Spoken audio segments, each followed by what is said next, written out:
Mga do, balik na naman tayo dito sa mga kabungkalan ko. Eto na talaga tayo, no. Eto na, no. O, so yung iba nagtatanong, o ito na.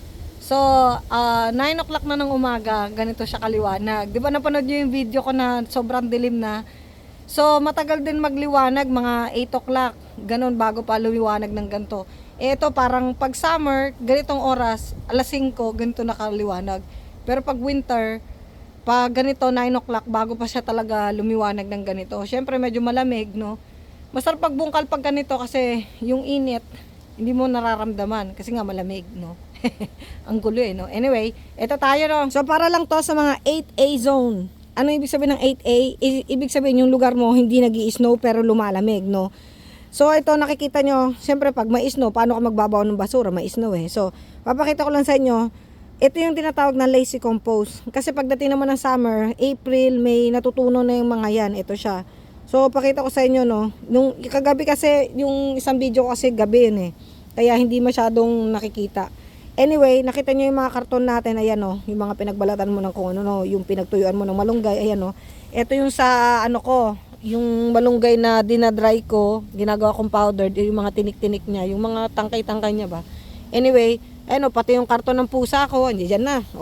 Kasi yung karton, maganda naman yan. Actually, ang karton guys, pinangtatabon ko yan para hindi tumubo yung damo. Tignan nyo naman to, ito. Nakakairita yung ganyan damo. Siyempre, kung may karton, di siya tutubo. No, diba? The same time, nagiging pataba din yan. So, tabong ka lang din ang tabon ng karton kasi the same time, nagiging pataba rin yan. Dahil pag nabubulok yung karton, ayan siya, itim na yung lupa niya. Tignan nyo naman dito, like I said, wala nga lupa. This is buhangin talaga. So, ang kulay ng buhangin ito, ganyan, yellow. Ang buhangin dito sa amin dahil malapit nga ako sa dagat. So, buhangin talaga siya. So, ang ginagawa ko yung mga syempre, itong lupa namin dito, sa backyard ko, pakita ko lang tinabunan ko na siya guys, magulo pa talaga dahil nga ginagawa ko ngayong compost ko.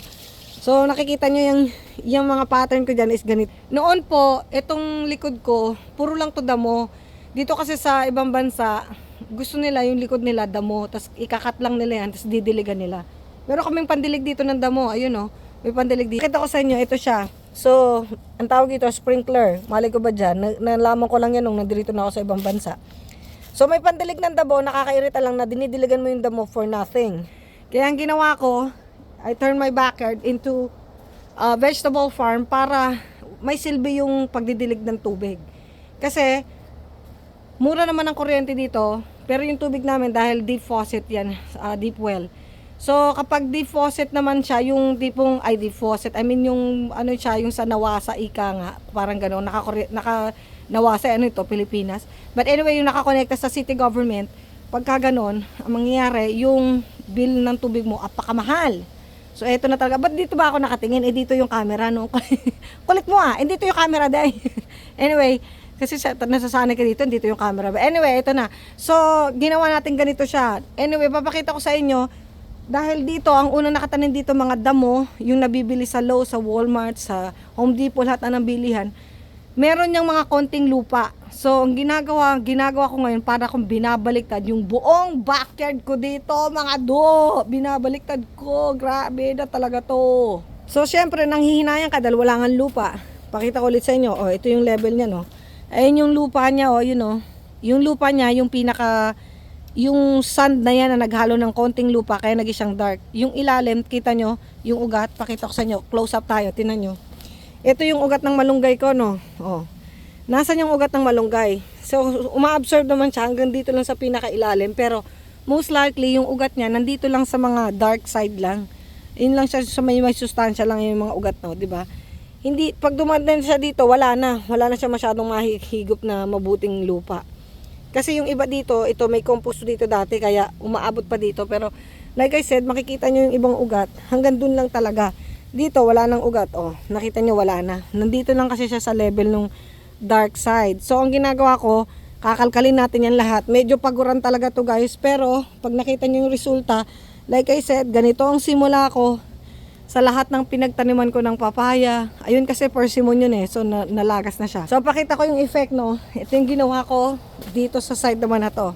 Tignan nyo naman to, ito yung gabi na pinakita ko sa inyo.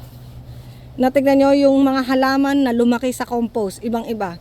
Magkatabi ang malunggay, ang papaya at ang saging. Pero apakatangkad ng saging. Titingnan nyo naman oh, tapos andyan siya. Bukod dyan sa saging, ito na-harvest ko na po, ano siya, tubo. Na-harvest ko na po yung iba niyang anak.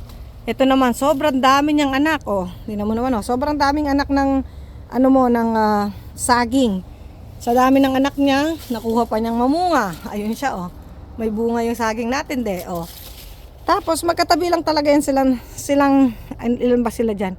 Silang 6. 1, 2, 3, 4, ang dami niya yung sugarcane. Magkakatabi lang talaga sila. Pero tinan nyo, dahil lumaki sila sa compost, lumaki sila sa basura. Hindi to i-harvest na natin itong mga to. Ano tong mga to? This is yung inyong what do you call this one? Sweet potatoes. So, I'm gonna harvest them all. Yan yung sweet potatoes mo.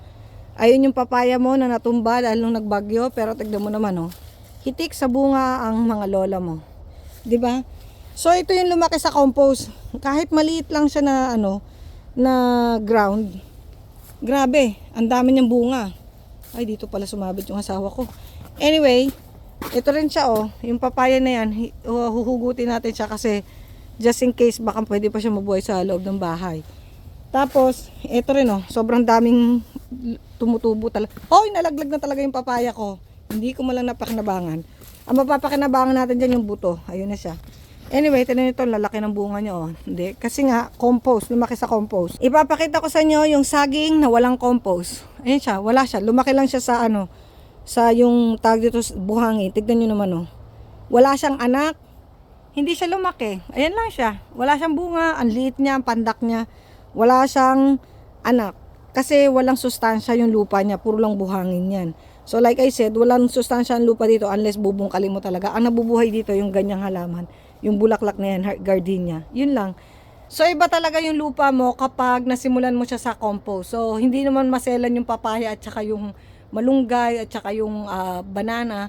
Kahit maglagay ka ng maraming basura dyan, hindi sila masisira. Unless na mga sili, yung mga gulay-gulay, talong, yun, bawal yun. Pero kapag mga ganito lang, pwede siya.